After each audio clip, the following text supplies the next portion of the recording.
कोई नहीं आएगा तो मैं भी ना हूँ, ये नहीं होगा। अगर मेरी सांस में सांस है तो मैं कोई भी भारत के संविधान के तहत जो गलत काम हो रहे हैं, क्राइम्स हो रहे हैं, उनको नहीं होने दूंगा। ये भारत के संविधान की उल्लंघना है, ये अल्लाह की ज़मीन है और भारत के संविधान भी मेरी ये ड्यूटी लगाता है कि मैं अल्लाह की ज़मीन ये बचाऊं और मेरा इस्लामिक फ़र्ज़ है अल्लाह का एक बंदा होने के ज़रिए से भी कि मैं इसके लिए अपने खून का आखिरी कतरा भी कुर्बान करूं।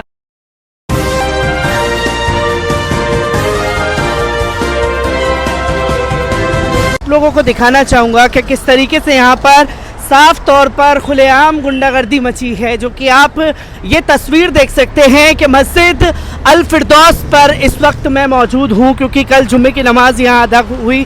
एडवोकेट महमूद पराचा भी यहाँ मौजूद हैं, उनकी टीम भी यहाँ मौजूद है, जिसकी आप देख सकते हैं। सर, बीते 2 दिन पहले भी यहाँ पर ये कार्रवाई हुई थी, किस तरीके से और अचानक से तोड़ा गया स्टे आने के बाद? नहीं, अचानक से नहीं तोड़ा गया, इसमें पूरा ऑर्डर आया था परसों या कल आया था ऑर्डर, वो परसों रात को। उसमें साफ तौर पे कहा गया है कि जो भी कार्रवाई होगी वक्फ बोर्ड की इजाज़त किससे होगी, वक्फ बोर्ड की मंजूरी से होगी।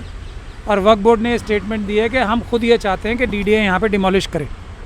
उसके बाद कोर्ट ने ऑर्डर किए थे और मैंने कल ही इस बात को प्रिडिक्ट किया था, बताया था कि अब कल अमानतुल्लाह खान यहाँ पे जो भी डिमोलिशन होगी वो अमानतुल्लाह खान कराएंगे।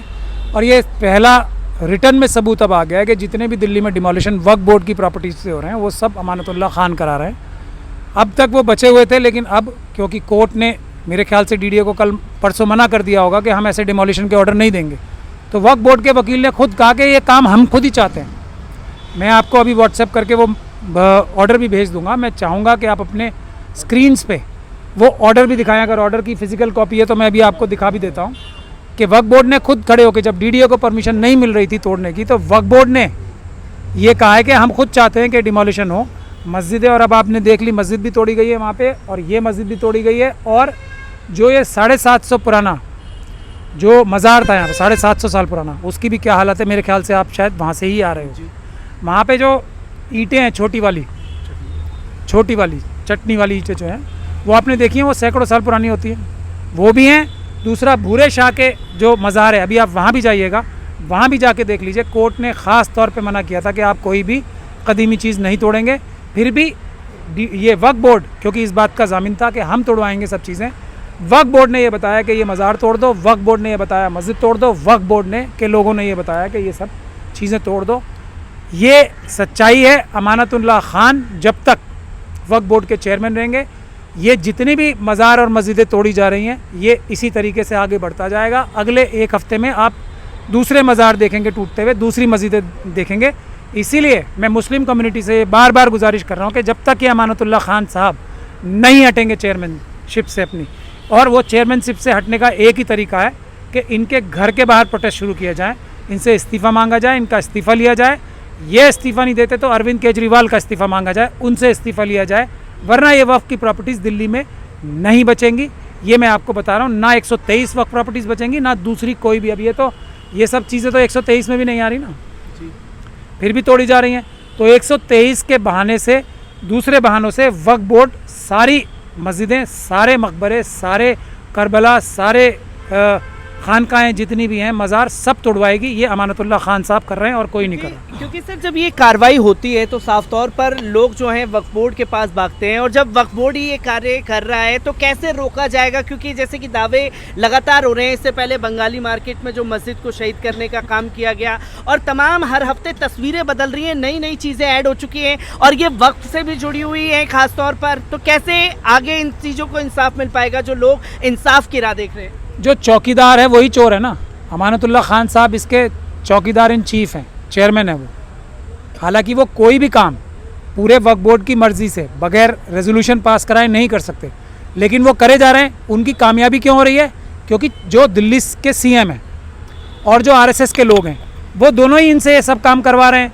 तो अब जिसे ये पूछना चाहिए कि अमानतुल्लाह खान साहब, आप तो एक खुद जेल में होके आए हो, अभी आपके ऊपर सैकड़ों हज़ारों करोड़ के इल्ज़ामात लगे हुए हैं कि आपने वक्फ की प्रॉपर्टीज़ चुराई हैं और बेची हैं।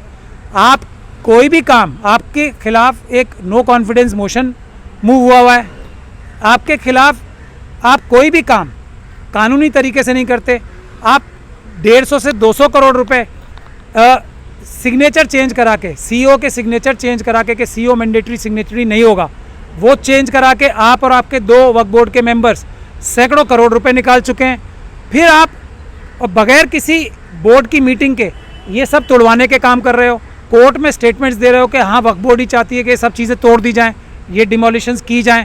तो ये गैर कानूनी तरीके से काम वो इसलिए कर पा रहे हैं क्योंकि आरएसएस, बीजेपी और अरविंद केजरीवाल सब मिलके वक्फ की प्रॉपर्टीज़ को ख़त्म करना चाहते हैं, लूटना चाहते हैं। क्योंकि सर आगे से जो कि हम कवर करते हुए इस चीज़ को आ रहे हैं, जो बुलडोजर चल रहा था, तो वहाँ पे कुछ लोगों ने साफ तौर पर बताया कि कोर्ट से स्टे मिल चुका था और स्टे मिलने के बाद ये कार्रवाई की गई और एक लेटर भी आप लेकर के। लेकिन जब वक्फ बोर्ड ही खुद तोड़वा रही है ना, कोर्ट ने ये कहा था, मैं इसीलिए कह रहा हूँ कि आप अपने दर्शकों को ये दिखा दें।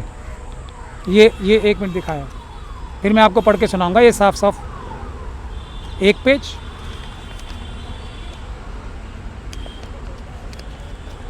2 पेज,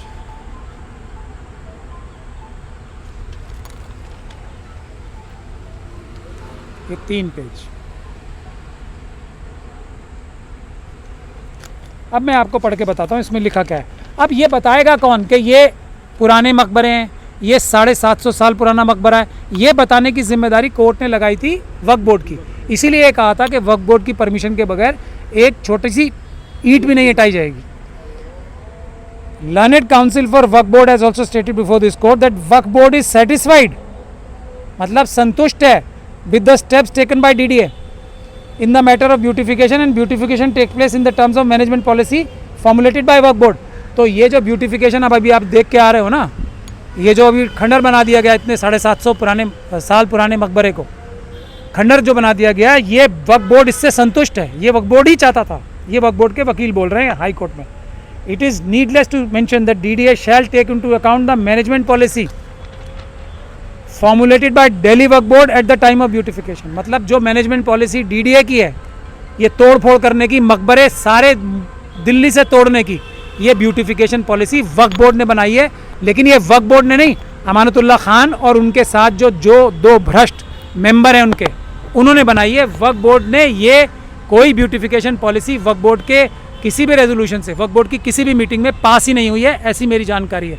आप लोगों को जाके पूछना चाहिए अमानतुल्लाह खान साहब से कि ये कौन सा फ्रॉड कर रहे हैं वो, बगैर बोर्ड के रेजोल्यूशन के, बगैर बोर्ड की मीटिंग के, ये कौन सी पॉलिसी बनवा के ये डिमोलिशंस पूरी दिल्ली में करा रहे हैं, चाहे वो बंगाली मार्केट की मस्जिद हो, चाहे वो जो मुझे भूरे शाह का हो, और उससे पहले जो जहाँ मैं गया था ना वो गाजीपुर की मस्जिद हो, या उसके बाद ये जो करकरडुमा, और एक और जहाँ पे हम गए थे ना मज़ार जो शहीद किया था वो पटपड़गंज का मज़ार हो, वो सब जो मज़ार, उसके बाद जो इलेक्शन कमीशन का मज़ार है, जो अभी हाई कोर्ट के काकानगर रोड पे जो मज़ार शहीद किया गया है, दूसरा शहीद करने की कोशिश हो रही है, ये सब पॉलिसी अमानतुल्लाह खान साहब ने बनाई है। ये किसी वक्फ बोर्ड के रेजोल्यूशन या वक्फ बोर्ड की मीटिंग में ये ब्यूटिफिकेशन की पॉलिसी, ये डिमोलिशन करने की प्रॉपर्टी कोई रेजोल्यूशन पास ही नहीं हुआ। क्योंकि जब वक्फ बोर्ड के चेयरमैन से सवाल किया जाता है बंगाली मार्केट में, जैसे कि उस वक्त भी हम लोग मौजूद थे, साफ तौर पर आरोप लगा दिए जाते हैं आपके ऊपर कि पराचा साहब जो है हर जगह राजनीति करने पहुंच रहे हैं। अगर ये मस्जिदों को, मकबरों को, मज़ारों को, कब्रिस्तानों को, खानकाहों को, करबलाओं को, मजलिस खानों को बचाना राजनीति है, तो ये मैं राजनीति अपनी जान दे के भी करूँगा। ये मेरा फ़र्ज़ है, ये अल्लाह की प्रॉपर्टीज़ हैं, मैं एक अल्लाह का बंदा हूँ। जब तक मेरी जान में जान है, मैं अमानतुल्लाह जैसे और जो दूसरे, अब एक और चीज़ सुन लीजिए, यहाँ से आधा किलोमीटर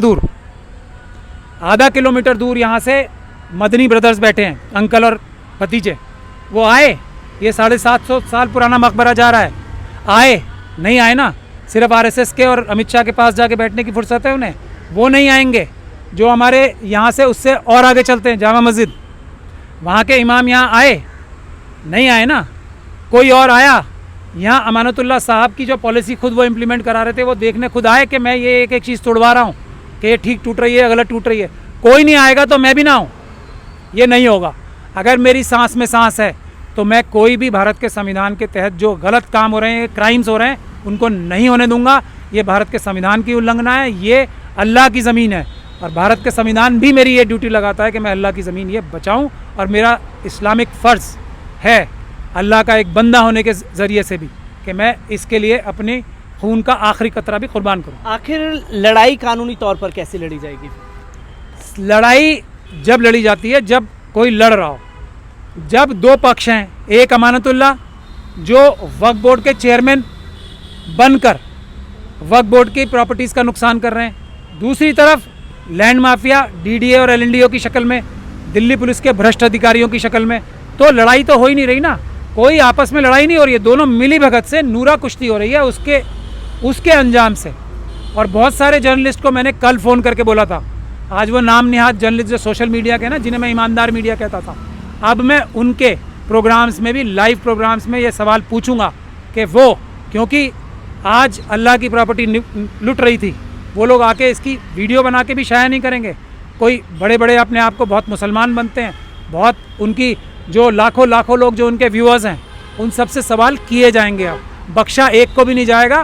दो रास्ते हैं, एक सच्चाई और ईमानदारी और इंसाफ का रास्ता, दूसरा बेईमानी और जलालत का रास्ता। जो जिस तरफ होगा उसको एक्सपोज किया जाएगा, चाहे वो कोई भी हो। एडवोकेट पराचा साहब हमारे साथ मौजूद थे। जैसे कि हम मस्जिद अल फिरदौस के पास खड़े हैं, जो कि 750 साल पुरानी थी, उसे अब खंडर बनाने का काम डीडीए द्वारा किया गया है, और किस तरीके से वक्फ बोर्ड सारी संपत्तियों को एक एक कर मिटाने पर तुला हुआ है, इससे लोगों का आक्रोश भी लगातार बढ़ रहा है।